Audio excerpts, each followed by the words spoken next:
Yeah, so I was introduced, my name is Dayal Mora.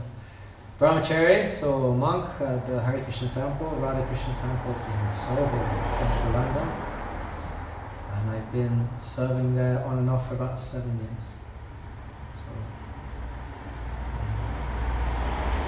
So, so Mantra mentioned that I organise a yearly event called Padayatra, which is important for us because it brings together all the important aspects of Krishna consciousness, because this is the Sankirtan movement.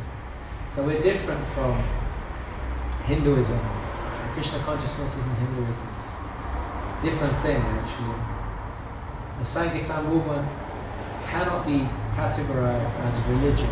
It cannot be put within boundaries or sectarian understanding of what spirituality is. It's something that blows apart all of these designations, which are based upon the body, of which family I was born into, which country I'm from, which religion I adhere to, which philosophy I've adopted, what hairstyle I wear, which music I listen to, and it goes on and on and on. There's so many different ways to identify ourselves. This identity, which we develop for ourselves in our lifetime, can become a stumbling block on the path of liberation, because it's difficult to let go of. Because through that identity I've had so many nice experiences. I've had pleasures, I've had pains, ups and downs, so many things I've learned through presenting myself in a certain way. And now you're trying to tell me that I'm none of these things, that I'm something completely different to who I thought I was? But who the hell am I then? And who here has read Bhagavad Gita? We have a learned crowd this evening. Great. Yeah, so as we know in Bhagavad Gita, one of the first instructions of Lord Krishna to Arjuna is that you're not the body. The body is just your covering, your outer shell, the vessel in which you pass through life, a bag of abominable substances, and it's covering the soul. The soul is who we are, our identity, our real identity, our true ego. So ego doesn't necessarily mean you're a chauvinistic pig.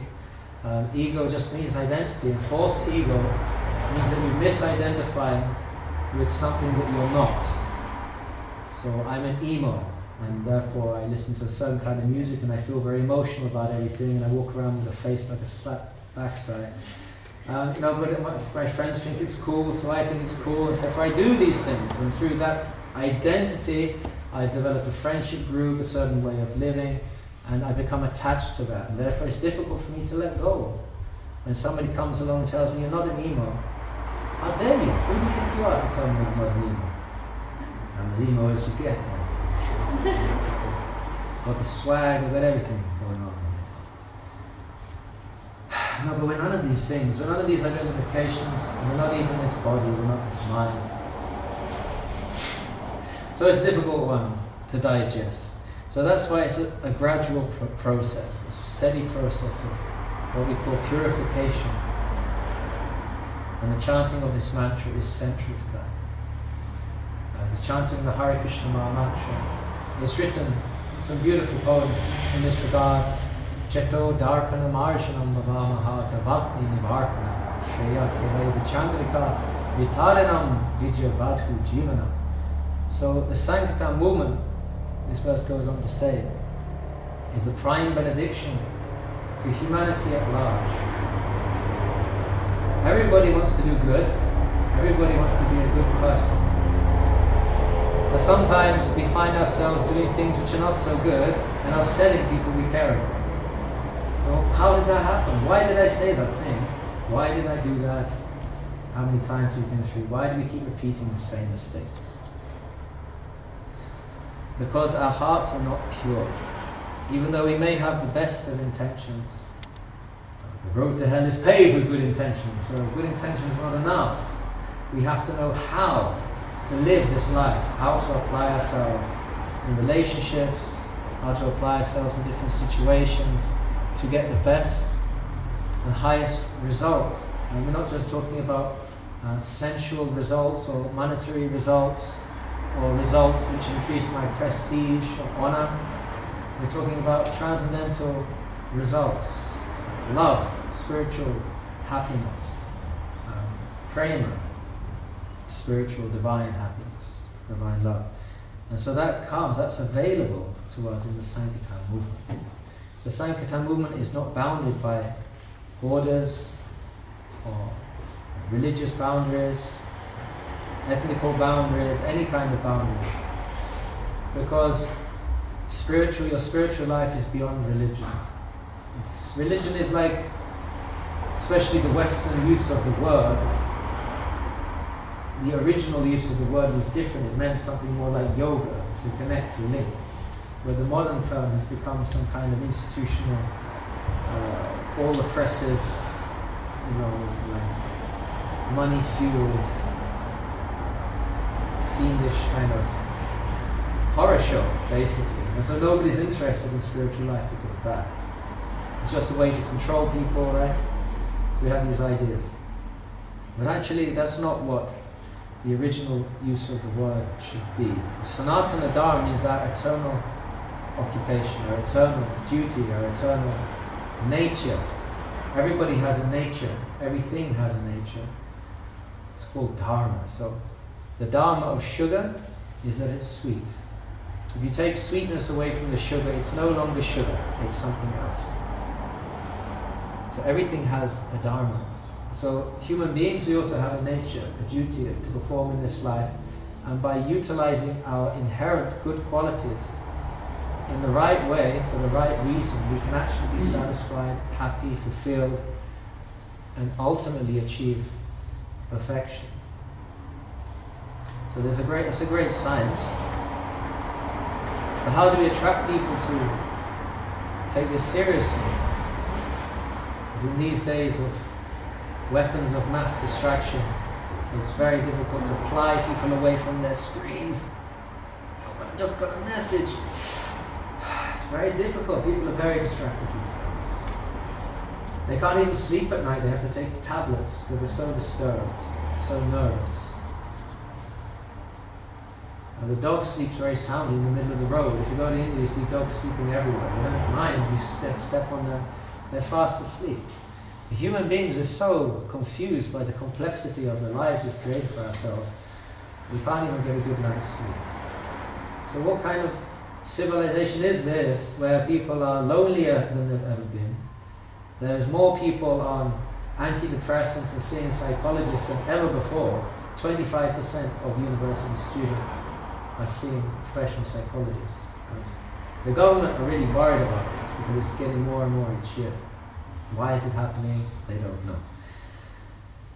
In this age of technology, which is supposed to bring us together, it's actually making us more isolated because we're just using this instead of talking to the person. The relationships are becoming secondary to our attachment to our things. So this is only going to create unhappiness in the world.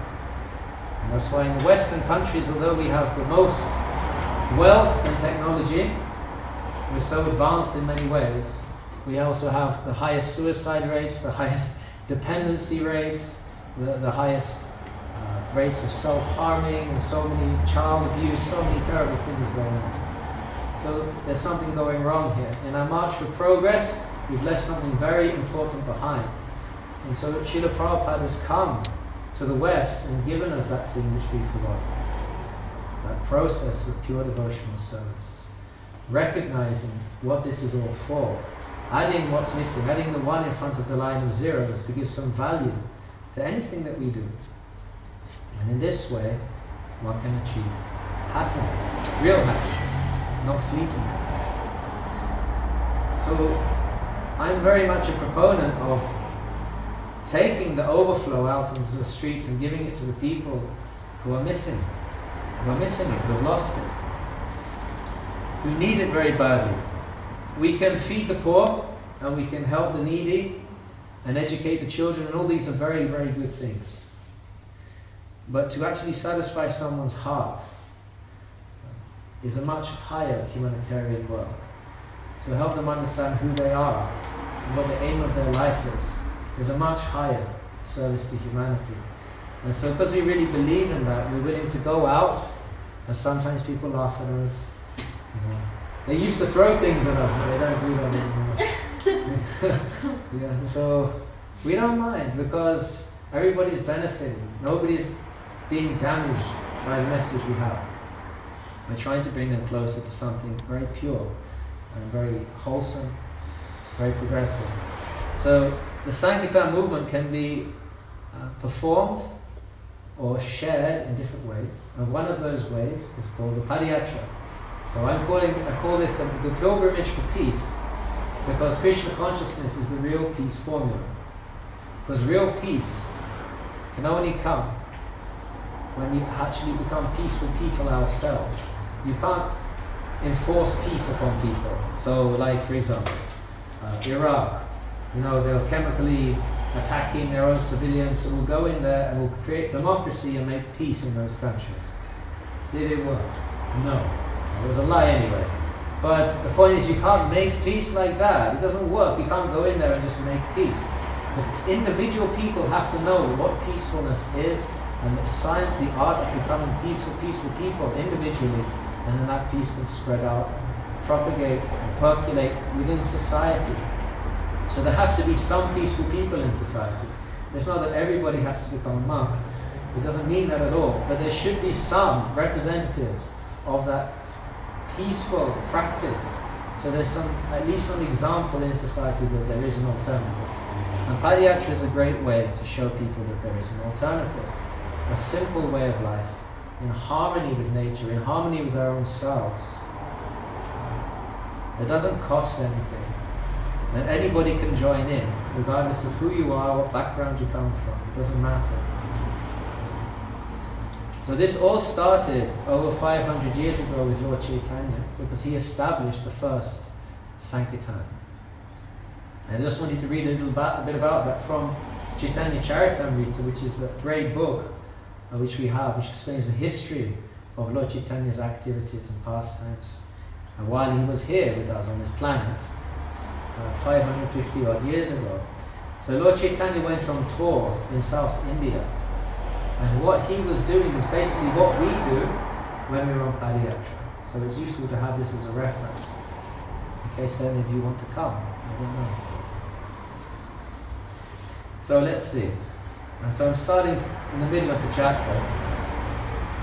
So Lord Chaitanya really wanted to go to South India. He was living in Jagannath Puri for a long time, and none of his friends wanted him to go because they loved him so much. It was like painful for them.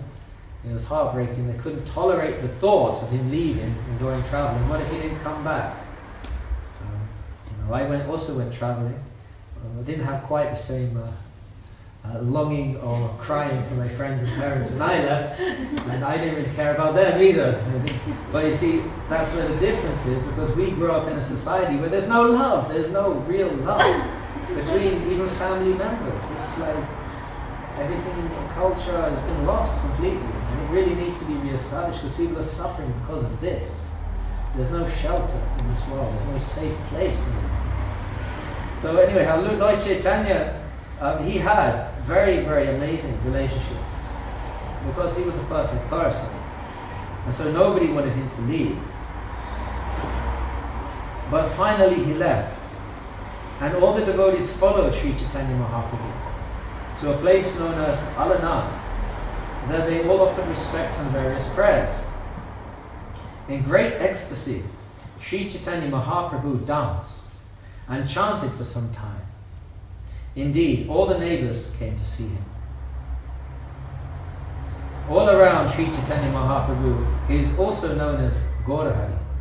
People began to shout the holy name of Hare, Hare, Lord, Hare, Hare, Hare, Hare, Hare, Hare, Hare, Hare. Lord Chaitanya, immersed in his usual ecstasy of love, danced in the midst of them. The body of Sri Chaitanya Mahaprabhu was naturally very beautiful. It was like molten gold, dressed in saffron cloth. Indeed, he was most beautiful for being ornamented with the ecstatic symptoms, which caused his bodily hair to stand on end, tears to well up in his eyes, and his body to tremble and perspire all over. Everyone present was astonished to see Sri Chaitanya Mahaprabhu's dancing and his bodily transformations. Whoever came did not want to return home. Everyone, including children, old men, and women, began to dance and to chant the holy names of Sri Krishna and Gopal. In this way, they all floated in the ocean of love of God. Upon seeing and chanting and dancing of Lord Sri Chaitanya Mahaprabhu, Lord Nityananda predicted that later there will be dancing and chanting in every village. Seeing that it was already getting late, Lord Nityananda Prabhu, the spiritual master, invented a means to disperse the crowds. When Lord Nityananda Prabhu took Sri Chaitanya Mahaprabhu for lunch at noon, everyone came running around them. After finishing their baths, they returned at noon to the temple. Admitting his own men, Sri Nityananda Prabhu closed the outside door. But that was a little pastime there. One of so many amazing pastimes of Sri Chaitanya Mahaprabhu. It's a great history. There are many commentators who were there present who wrote diaries about what was happening at that time. So there are many books and references that can be found. Of course, Lord Chaitanya left also many disciples, including the 6 Goswamis of Vrindavan, who established the first temples of Vrindavan, which are still there today. The Madan Mohan Temple, the Radha-Krishna Temple, and so forth. They were established by these 6 Goswamis, particularly the Govinda Dev and Gopinathaji temples. And since then, their lines have been coming down. So Srila Prabhupada is a bona fide acharya in that line from Lord Chaitanya Mahaprabhu, and he's bringing us the Sankirtan movement. And one of Srila Prabhupada's favorite ways of spreading the Sankirtan movement was through Padayatra. So Padayatra, what is it? Going on and on about it. So Padayatra, we believe in cow protection. So for us, all species of life are as valuable as one another. Because every living being is a spirit soul. Whether it's a blade of grass, or it's a human being, or if it's an elephant, or anything, everything is a life. Everything should be respected. Everything should be treated with respect. And love. We shouldn't want to harm any living being. Even the ant, nothing. So, but cows have a particular value for Vaishnavas, and anyone from India would say the same thing. So cows have a particular value because they're very auspicious animals, and they're very dear to Krishna. He's Gopala, Govinda, the protector, the maintainer of the cows. So the cows are amazing because any of you who have been around cows will know, because you've felt the atmosphere that they generate is one of peace and of simplicity, and everything slows down, becomes very relaxed. If there's a cow around, and in India there's a cow in the middle of the street standing there in a busy highway, completely relaxed. They're not bothered by anything. Everything they produce is amazing. They produce milk, which according to Ayurveda is the most valuable substance the human body can absorb, because it nourishes the brain in such a way that one's intelligence can become very sharp. So yogis, all they take is milk. They don't take anything else. 1 glass of milk a day.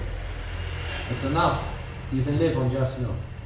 And it makes you very intelligent, especially if you take hot milk from childhood. By the time you're 21, 22, you'll have developed a very good brain that can be used in so many amazing ways, with a very good memory. And scientifically, it's a fact. Of course, then that milk can be turned into so many things, whether it's yogurt, or butter, or cream, so many different nice sweet preparations. So milk really is an elixir. That was stated by Sanatana Goswami. It's not a drink, it's an elixir. It's actually something very special. And then of course from the cow doesn't only come milk. Other substances also emanate from the cow. So for example, the cow dung. Cow dung, that's disgusting, isn't it? It's the poo of the animal, yuck. Oh yeah, we will think like that. But what's amazing about cow dung is it's antiseptic. If the cow is led a natural life and isn't fed the dead bodies of its, previous cows, like they do in the slaughterhouses, if it's in a natural environment, the cow dung is antiseptic. It's used to clean the temples in India. It's used as a medicine if you have a stomach problem. It's used as toothpaste, as soap, as so many different things, and it's been medically proved to be very useful in all this. It invigorates the body, it makes you feel healthy, and it also gives you effulgence. And the urine of the cow is also extremely valuable, believe it or not. If you have a liver problem, the cow urine is one of the best medicines you can take. It purifies the liver. And not many people know that it's also a natural insecticide. So you don't need to put chemicals on your plants, you just spray cow urine and it keeps the bugs away and it doesn't kill the bugs. It's an amazing animal. In India, in ancient India especially, the calf would be grown up in the house, like as one of the children. It's part of the family, and when it was too big it would be moved outside. It would be treated as mother. So it would be mother cow or father bull. So mother gives you milk. So in times of shortage, the mother would always still produce milk, because the cow only needs to eat grass. You'll find grass anywhere and turns that grass into milk, which is an amazing food substance. No scientist can turn grass into milk. It's impossible. They have no idea what they're talking about. Frankly speaking, the scientists are a bunch of cheaters. They're the high priests of the modern age, tricking everybody and getting everyone's money for it. They're being paid very well for their lies, but anyone who studied science knows that if you look at the science book from 20 years ago, everything in it was wrong and they've had to update it all. And that will be the same in another 20 years, because they don't know what they're talking about. They have no idea how it's going on. They don't even know what gravity is or why it works. And they can't understand why it changes. We have a constant, but it's not constant. Did you know that? Speed of light is also a constant, but it changes all the time. It fluctuates. In 1945, apparently, it went up by like 1% all over the world. Nobody can understand why. They don't know. But nevertheless, they propose to us that they know everything. So our society is based upon this illusion. And we want to break people out of this illusion and give them something real. And so Sankirtan is giving people something real, something substantial that they can take away and will benefit from for the rest of their lives. So we bring our bullocks and carts with deities, we distribute the holy name, we distribute books and prasadam, and we walk, like we were reading there, from village to village. We walk from village to village and share with people the happiness that we're experiencing. And the reaction from the public is amazing. It always surprises me. We went through one village, was it 2 years ago, Wickenborough, I think it's quite close to here. People had never seen devotees before, but they came out and they all were going like this. How did they know how to do that? I don't know. Maybe they saw someone do it once. But it was surprising. People were coming out of the houses and offering respect to the deities, to the devotees, and making so much progress like this. It creates such a positive atmosphere. And we're trying to deliver a message that a simple life is a happy life. So Prabhupada said, simple living and high thinking. So we live in a time of complicated living and very simplistic, very superficial thinking. People are generally very intelligent, but for somehow or another, because they're so addicted to their lifestyle of, sorry to say it, drugs, sex, pornography, nightclubs, and various other time-wasting activities which don't actually develop them as characters. Development of character is very important.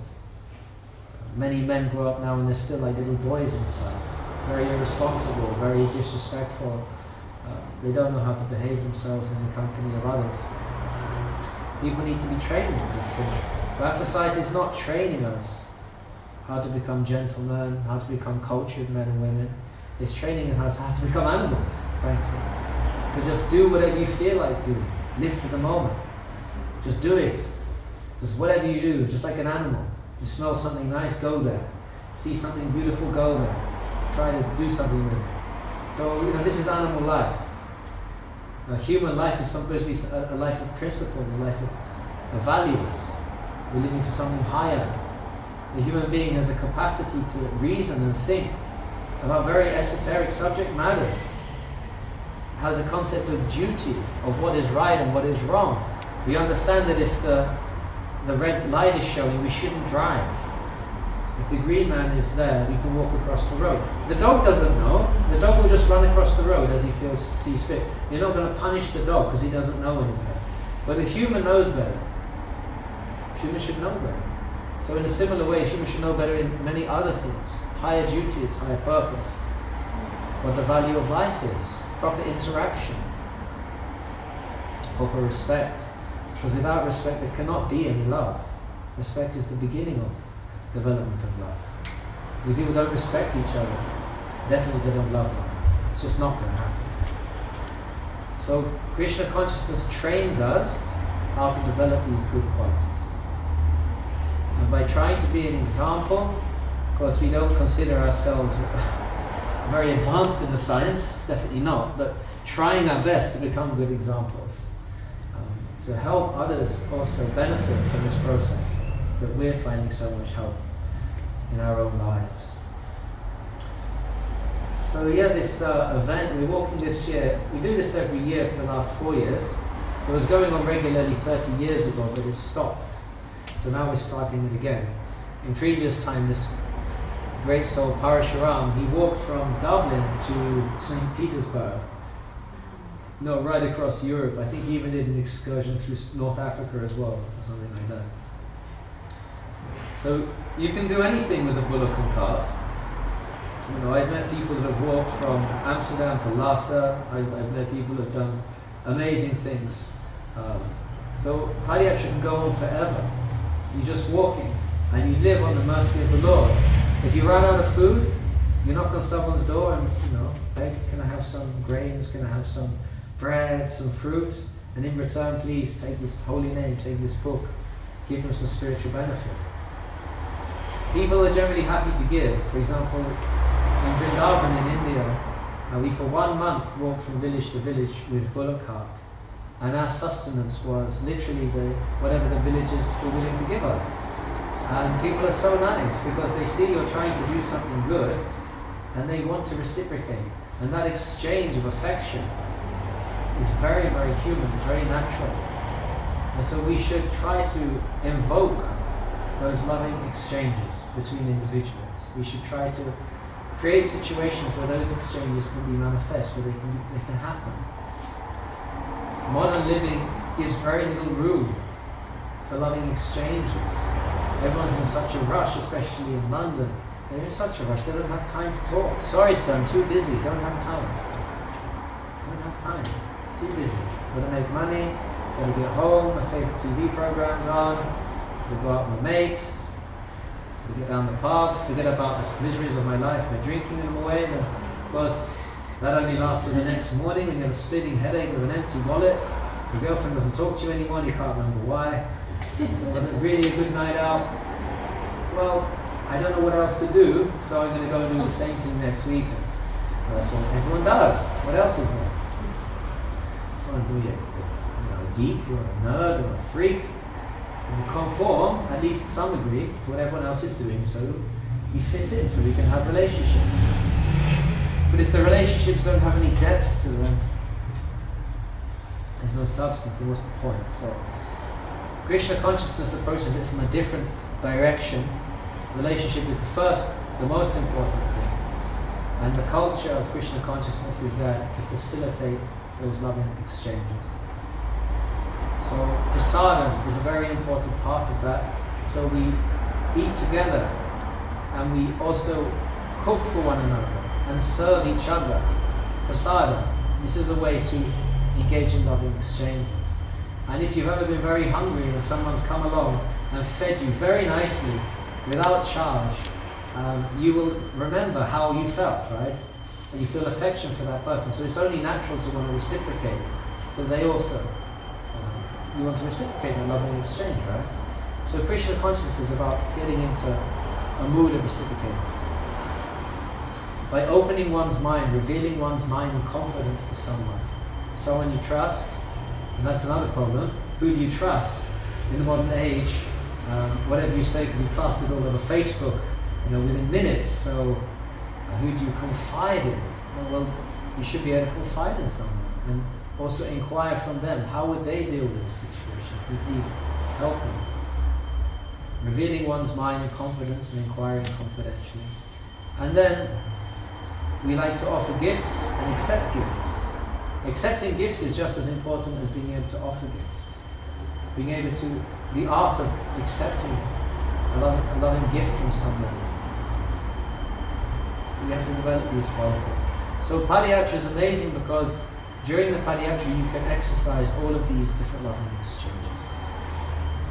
There's plenty of opportunity because you're together with the devotees constantly for 9 days and there's no escape. You're with each other and you're going to try to last all the way through to the end. You're camping out in tents. It could rain, it could get windy. Somebody else is going to cook. So there's no guarantees. Everything is different to the comforts of our everyday life. Suddenly everything's scary and exciting. It's very exciting to be on the road with a group of like-minded people trying to do some selfless work for society in a very simple way, without any cost to society. And in this way, the feeling of goodness, feeling of happiness naturally arises in the heart. And you naturally want to share that with others. So it's a very nice thing. So yeah, we're starting in Ashford on the 12th. We managed to get the mayor of Ashford. He's going to come and give us her blessings for a safe journey. Last year we finished outside the Canterbury Cathedral and we were received by dignitaries from the cathedral and the Lord Mayor of Canterbury. And the year before that we started at the cathedral and the Dean of the cathedral gave us his blessings. We got on the television. It was a nice thing. We get to stay at different campsites and you have a wonderful experience with the people who own these campsites. Because some of them are very money driven. But the vast majority, I'd say 90% of them, turn out to be amazing people who see what you're doing, they appreciate it, and they say, yes, of course, you can stay here as long as you like. Free, anything you need, just ask us. So nice. We're staying at one place, it's a fruit. They have plums and cherries growing there. They say, well, when you're here, there'll be plums on the trees, ready for picking. You can take as many as you like. We stay here. Very, very sweet. So that's what I'm saying. Sankirtan Padayatra creates situations where people are able to exhibit that spontaneous, loving emotion.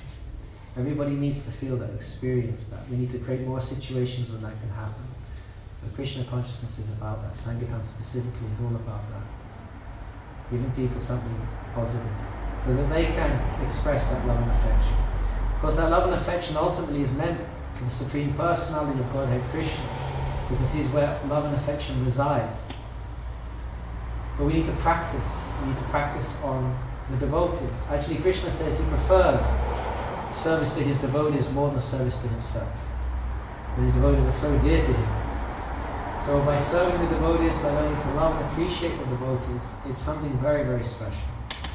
And it has to be experienced, it has to be tasted, so we truly know.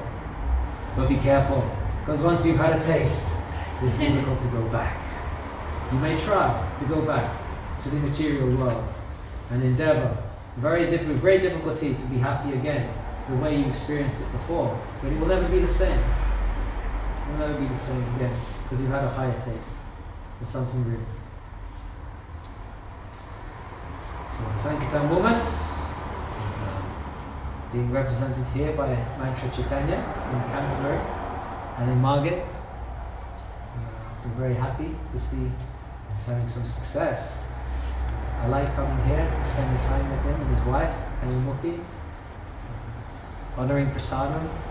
We sat down in the park and had an amazing. We have this tradition of eating lots of cheese, especially what cheese was it today? Mango so and ginger. Ginger. Cheese. and just trying to envision how we can make this more successful. So I'm very happy to be here with you all, and thank you very much for giving me your time and attention. I hope you've all benefited in some way. And I was wondering if anyone has any questions or anything they'd like to share, any comments or anything like that, we can take that now. Do you have a spare tent for Padayatra? A spare tent? Yeah. Is there a tent available? I might have to arrange to get a tent otherwise. Yeah, we encourage everyone to bring their own tents, because we have tents, but because we have so many residents in the temple and full-time volunteers who've done this regularly, I probably have enough for them. But I don't know. Maybe, but I can't guarantee. So if you have a tent, bring one home. So otherwise, anyway, it should be good weather. It usually only rains once. Last year it rained only once. It was quite torrential rain, but it was during the day, not at night. The first year we did it, we walked from Hastings to Brighton, and it was the worst weather. You can imagine, in June, it was a howling gale, it was freezing cold, and it was raining every day. And somehow everyone who started finished, and everyone was so ecstatic by the end. Everyone was dancing and chanting and didn't want it to end. It was amazing. And the last day the sun came up, we had this incredible kirtan walking along the coast in Brighton to the seafront. Very special. But now we've moved it to August, so the weather's generally a bit more stable. It's less likelihood we'll get caught. I'm checking the weather like a few times every day just to make sure. But yeah, Padayatra means a little austerity, a little bit of voluntarily taking a little bit of difficulty for a higher purpose. And making that sacrifice is so fulfilling, and makes you realize our lives really they're far too comfortable. There's more joy to be had in a simple life. You develop character, develop good qualities. Don't worry. Can you go for some of it, or do you have to go for the whole thing? No, some people just come for the day, 2 days. However you like. No rules, there's no hard and fast rules. Easy. So, I can send information to Mantra and he can send to you, and then you can decide yourselves if or when you like to come. What day I think I have the route on the PDF, right? Yeah. With the dates and the times. Yeah. So I can. Let's look at this more deeply. What culture is? Culture really is proper. Consumerism, yes. Well, that's Western. I wouldn't call that culture. I call that lack of culture. Culture is proper interaction and proper dealings between people. How we interact in a cultured way. Because, believe it or not, dealing with people in the proper way gives the correct result. Generally, we want to just get things done, be practical, get the results. So usually it's money orientated. So just do what's needed. Doesn't matter in the mood in which you do it. It doesn't matter how many people you trample over. Just get it done, get your paycheck, and get down the path. So you get your result. But it's not the result that your heart desires, actually. Because if you do all those same things, it may take a bit longer, but if we do it according to a cultured mode of interaction, we also get good relationships with people, long-term relationships with people. If the money is less important and the relationship is more important, you will still get the money. It will come anyway. We're actually destined in one lifetime to get a certain amount of money according to your karma, according to your pious activities in past lives. That's why some people work like a dog and don't get anything, and someone just hardly without working at all becomes a multimillionaire. Well, how does that happen? And why does somebody get born into a rich family and someone into a poor? These are past karmas. So over-endeavoring for money isn't going to make us happy. It's not a Culture begins with, basically with varnashram.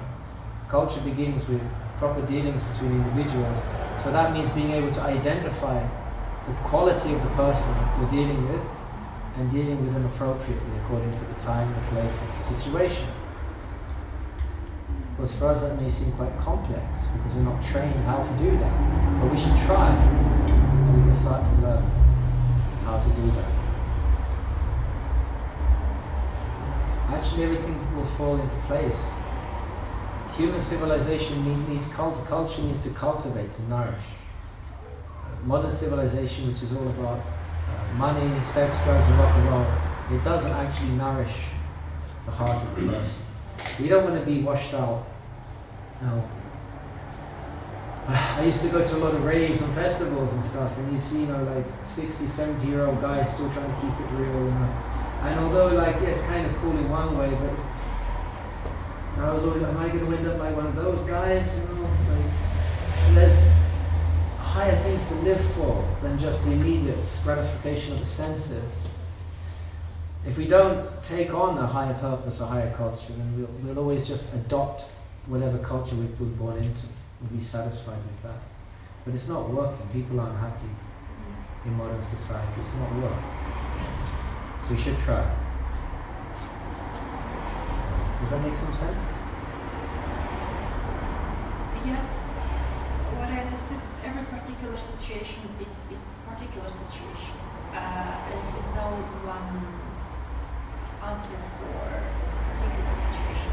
But the general principle is to interact with people with love, and it has to be above the money or selfish interest. In the mood of service. So we can serve, everybody has to serve someone. So that's the Sanatana Dharma of the living entity. You have to serve someone if it's your boss, or you have to serve your family, or if you have a pet, you can serve your pet, your dog or your cat. You have to do something for them. You have to do something for someone if you want to live in this world. What if someone abuses you? They use your humbleness, they use your kindness in their own way. So in this case, you have to be detached and show that this is not acceptable. You have boundaries, but same time, you still have to serve. It doesn't mean you become a doormat, but the point is, choose your association. Associate with birds of the same feather flock together. So choose your association carefully. Choose your friends carefully. So be people actually with the similar values as you have. And in that way you can develop this culture. But if we always associate with people who are very uncultured, naturally we will become like that. Because as you tell me who your friends are, I will tell you who you are. So whoever you hang out with, that's what you will become like. So if you want to become a good businessman, then come to Soho Street every morning, and there's 2 billionaires that come every morning for darshan, right? So you can get their association. People do that. That's one reason for coming to the temple, is for money. So if you want to be a good cook, then go to the kitchen and watch what's going on down there. Learn the secrets, because if you develop a good relationship with those cooks, they will tell you secrets. If you want to get a good PhD, you become best friends with the professor. He'll tell you. I heard recently from a good friend of mine that the 5 closest people in your life will be the biggest influence. And that could be Krishna, as the person you're closest to. That could be the person you have a relationship with. Yeah, so the spiritual master and the devotees choose our association very, very carefully. And then you can practice this culture. But out there, you can practice it, but don't expect anything. But still, we should give a good example of cultured behavior without any expectation. And don't worry about the result. It will come.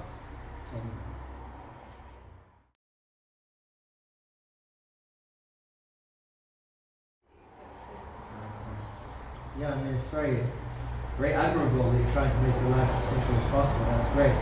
But like you've identified yourself that you need a purpose also, something to live for. Because we can hide from society and stay away from the insanity, and that will give us a sense of relief. But real happiness comes from a dynamic, relationship-based activity.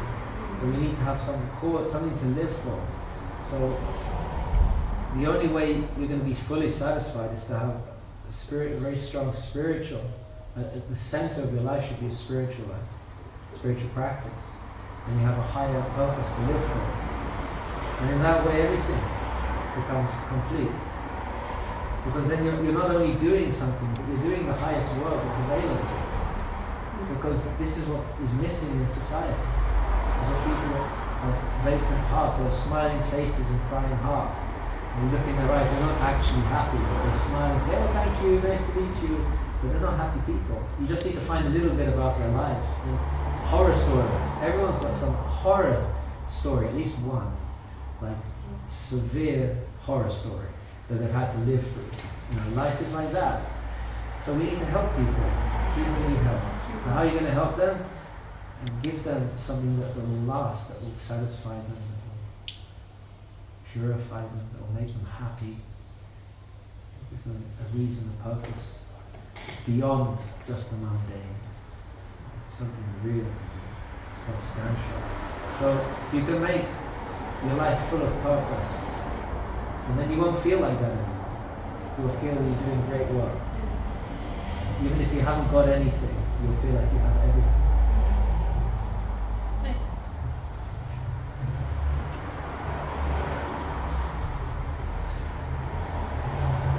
Okay.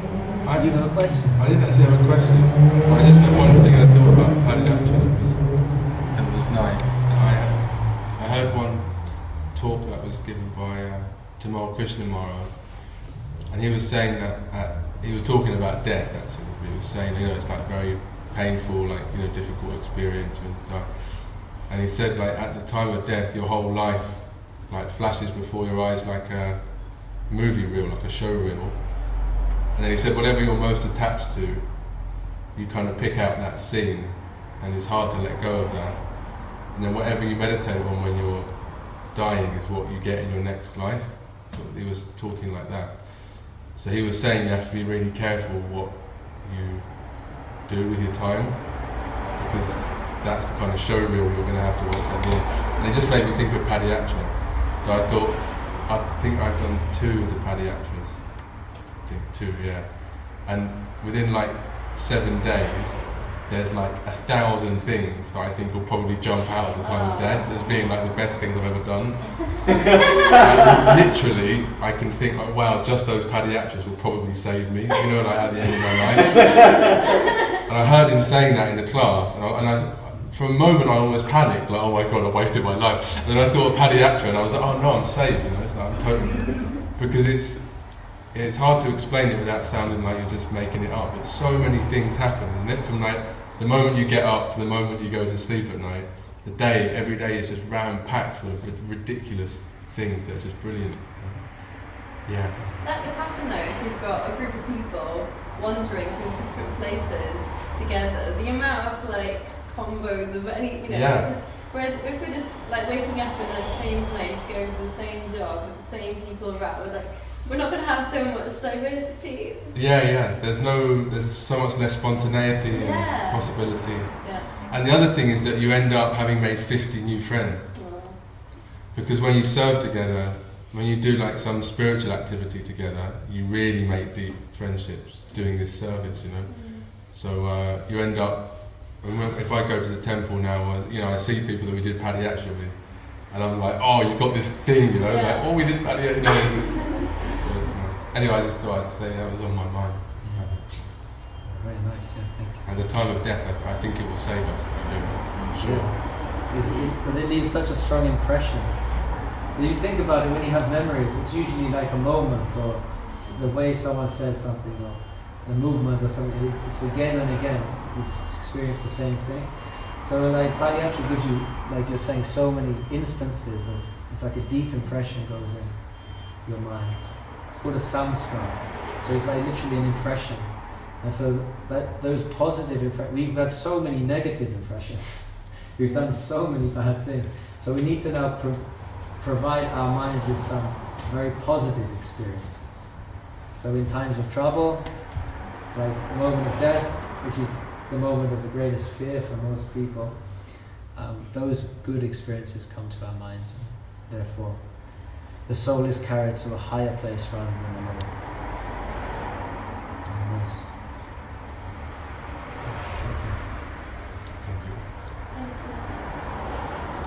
Shri Chaitanya Mahaprabhu ki Jai! Sankirtan Yagya ki Jai! Jayanatai Gaura Premanande. Haribol!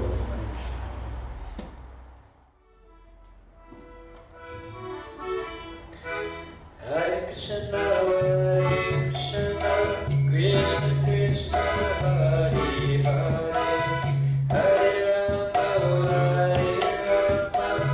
Rama Rama, Hare Hare.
Hare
Jaya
Hare Krishna Mahamantra ki Jai,